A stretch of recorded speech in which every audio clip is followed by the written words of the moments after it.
Tuhan bersamamu dan bersama rohmu. Inilah Injil suci menurut Markus. Dimuliakanlah Tuhan. Sekali peristiwa, Yesus bersama murid-muridnya masuk ke sebuah rumah. Maka datanglah orang banyak berkerumun pula, sehingga makan pun mereka tidak dapat. Waktu kaum keluarganya mendengar hal itu, mereka datang hendak mengambil dia, sebab kata mereka, ia tidak waras lagi.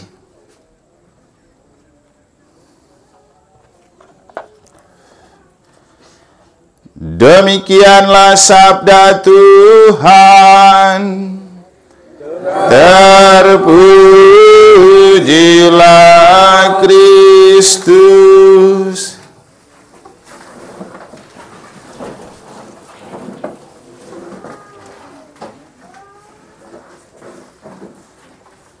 Para suster, Bapak Ibu, saudara-saudari, adik-adik dan anak-anak sekalian yang saya kasihi dalam Tuhan, kita mungkin sering mendengar atau menyanyikan lagu "Jangan Kau Salah Menilaiku", karena memang sering terjadi kita mudah terjebak untuk menilai orang dari apa yang kita lihat sepintas daripada apa yang kita kenal, sehingga sering ada orang bilang "Don't judge a book by its cover". Jangan menilai sebuah buku dari sampulnya. Dan saya rasa juga hidup kita di zaman modern atau era milenial telah menempatkan kita pada pandai-pandai memoles bagian luar, walau bagian dalamnya tidak bagus.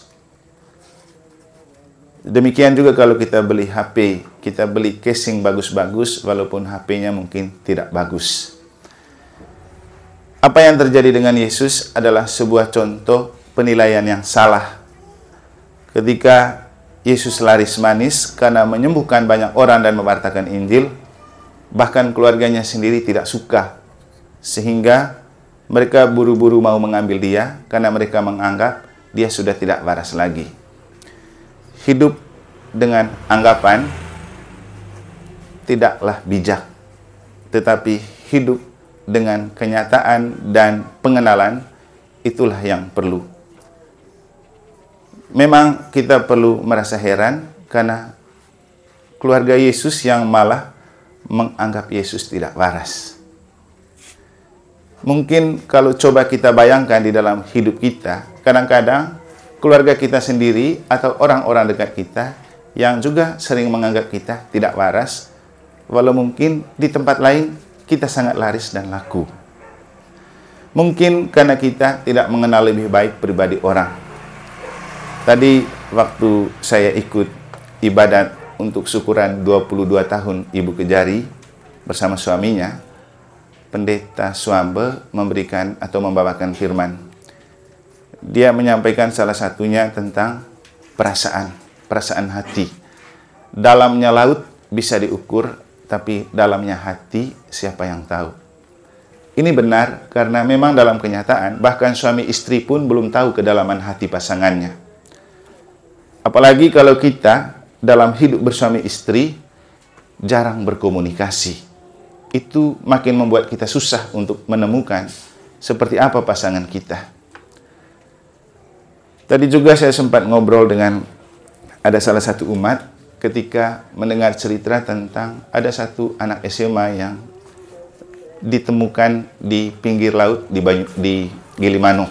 Anaknya masih SMA kayaknya. Juga pada saat yang sama saya mendapat kiriman dari Momere tentang seorang anak dari Lembata yang dulu waktu Jokowi datang, dia menulis surat. Ternyata ditemukan dia sedang gantung diri di kantin, dia sudah kelas 3 SMA. Lalu saya berkomentar, ini seperti sebuah tren di zaman ini, anak-anak remaja itu gampang bunuh diri. Nah, ini sebuah kenyataan yang perlu direfleksikan oleh para orang tua. Kenapa orang suka mengambil jalan pintas? Itu karena kesulitan mengungkapkan hati. Orang kalau sudah penat, tidak mampu lagi bagaimana dia mengungkapkan perasaan, maka jalan yang dipakai adalah jalan pintas. Dan ini sangat berbahaya. Maka Bapak Ibu, memang masalah hati itu tidak mudah. Tapi kita bisa belajar untuk mengenal hati orang dari pengalaman dan pengenalan yang tak pernah berhenti. Kita itu kalau retret selalu mulai dengan pertanyaan, who am I? Siapakah aku? Itu pertanyaan yang tidak pernah tuntas untuk dijawab. Makanya setiap hari mesti menanyakan itu. Bapak Ibu coba bertanya tentang diri sendiri. Kenalkah Anda dengan dirimu? Belum tentu. Seperti suatu kali saya tanya kepada para pasutri waktu rekoleks keluarga. Coba sebutkan saja 5 kelebihan pasanganmu. Susahnya minta ampun. Tapi coba sebutkan 5 kekurangan pasanganmu. Woi, gampangnya sangat-sangat gampang. Kenapa? Kita sudah terbiasa dengan melihat apa yang negatif dari orang daripada apa yang positif. Bahkan yang positif di dalam diri sendiri juga susah untuk kita temukan. Nah, dalam Injil kita menemukan keluarga Yesus tidak menemukan apa keistimewaan Yesus. Padahal itu keluarga mereka. Berarti mereka ini keluarga-keluargaan. Ngaku keluarga Yesus, tetapi tidak betul mengenal Yesus. Tapi saya rasa ini juga adalah cerminan hidup kita. Kita biasanya dalam keluarga atau dalam kebersamaan, kalau orang lagi populer dan naik daun, kita pasti ngaku itu keluarga saya. Tapi kalau orang lagi down dan terperosok, kita tidak mau mengakui kalau itu keluarga kita. Kalau bicara tentang kasih, kita tidak perlu membatasi rasa tertarik kita pada orang. Maka keluarga-keluarga Yesus memang pasti mereka tidak mengasihi Yesus, tidak mengenal Yesus. Makanya mereka menganggap Yesus itu tidak waras lagi. Mungkin saja kita yang jadi pengikut Yesus juga tidak mengenal baik Yesus ini. Sehingga yang terjadi, ya, kita doa susah, kita ke gereja susah, kita misa susah. Kalau kita betul mengenal Yesus, pasti kita mencintai misa, kita mencintai doa, dan kita mencintai sesama. Ada satu kata-kata yang menjadi kekuatan untuk Pak Paulus, suaminya Ibu Kejari, ketika dia diberikan kesempatan sedikit untuk men-sharingkan apa yang mereka lakukan selama 22 tahun atau yang membuat mereka bisa memelihara hidup perkawinan sampai 22 tahun. Kebetulan juga itu dipakai oleh Pak Pendeta waktu berkhotbah. Itu dari surat Rasul Paulus kepada Timotius. Saya lupa bab dan ayatnya, tapi isinya begini. Lakukanlah apapun dengan memandang itu adalah Tuhan. Karena Ibu Kejari bercerita bahwa dia agak cerewet dan biasanya suara lebih keras, suaminya kurang banyak bicara. Lalu saya bilang, walaupun istrinya banyak bicara atau cerewet, mungkin membuat dia kesal, tapi Paulus sudah melihat dia sebagai Tuhan yang tampak. Lalu saya bilang, saya rasa inilah yang saya tegaskan di Tober ketika kita bicara tentang kemuliaan Allah. Kita tidak bisa mengatakan saya memuliakan Allah kalau kita tidak menghargai sesama. Karena siapapun yang ada di hadapan kita adalah imago Dei, gambar dan rupa Allah. Bapak Ibu, kita tidak akan salah menilai orang atau menjelek-jelekan orang kalau kita paham bahwa sesama itu adalah gambar dan rupa Allah yang konkret. Dan dalam hidup perkawinan, itu juga sebuah tips yang baik. Melihat pasangan sebagai gambar dan rupa Allah yang konkret.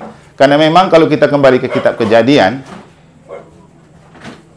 Tuhan menciptakan manusia menurut gambar dan rupa Allah. Diciptakanlah manusia. Kemudian Tuhan melihat manusia itu tidak baik kalau hidup sendiri. Maka diambillah tulang rusuk dari manusia pertama untuk dijadikan istri. Sehingga istri itu sebenarnya bagian dari keberadaan laki-laki. Nah, ini cukup untuk menunjukkan kepada kita bahwa relasi suami istri akan terjaga dan terpelihara kalau kita memandang pasangan itu sebagai gambar dan rupa Allah. Tetapi tidak akan pernah kita memandang pasangan sebagai gambar dan rupa Allah kalau kita tidak membawa pasangan kepada Allah, membawa anak kepada Allah. Nah, itulah yang saya rasa menjadi kekuatan untuk Hendra dan Widya. Mereka menjadi pasutri muda yang sama-sama rajin ke gereja, ikut misa harian. Itulah yang membantu untuk mereka melihat satu sama lain sebagai gambar dan rupa Allah. Kemudian ketika mereka sudah mendapatkan anak, juga mereka melihat anak ini sebagai anugerah Allah. Tentu jarang Bapak Ibu, langkah Dan selama kurang lebih 8 tahun saya ada di negara, baru terjadi saya merayakan misa untuk orang mensyukuri 3 bulan anaknya. Buru-buru mau 3 bulan, syukuran ulang tahun saja jarang orang buat. Jarang orang doakan, tapi mereka melakukan. Jadi profesiat untuk Hendra dan Widya, teruslah hidup sebagai keluarga yang melihat pasangan dan anak itu sebagai bentuk kehadiran Allah yang konkret. Saya rasa apa yang ditulis oleh Kitab Samuel di bagian akhir dari bacaan pertama, baik juga untuk kamu, baik juga untuk kita semua ingat. Bagiku, cintamu lebih ajaib daripada cinta perempuan. Itu kata-kata Yonatan, kata-kata karena melihat kematian Yonatan. Jadi bagiku cintamu lebih ajaib daripada cinta perempuan. Apa yang membuat cinta itu ajaib? Apa yang membuat cinta itu lebih dari cinta seorang perempuan? Karena kalau kita jujur menghadapi kenyataan, kita semua tahu bahwa perempuan-perempuan pada umumnya, walaupun tidak semua, cenderung mencintai bukan karena apa adanya, tetapi karena ada apanya. Widya dan Hendra, saya rasa kamu dua sudah saling mencintai bukan karena ada apanya ya, tapi karena apa adanya. Teruslah merawat cinta seperti itu, dan teruslah memandang pasangan dan anakmu sebagai gambar dan wajah Allah yang konkret. Dan kita semua juga diharapkan untuk terus merawat cinta dengan prinsip bukan melihat suami atau istri dengan ada apanya, tetapi apa adanya. Dan teruslah merawat hidup kita dengan memandang orang lain sebagai gambar dan rupa Allah yang konkret. Sehingga itu yang membuat kita tidak gampang jatuh atau terjebak dalam bahaya salah menilai orang hanya karena kita tidak mengenal lebih baik siapa itu sesama. Semoga Tuhan memberkati.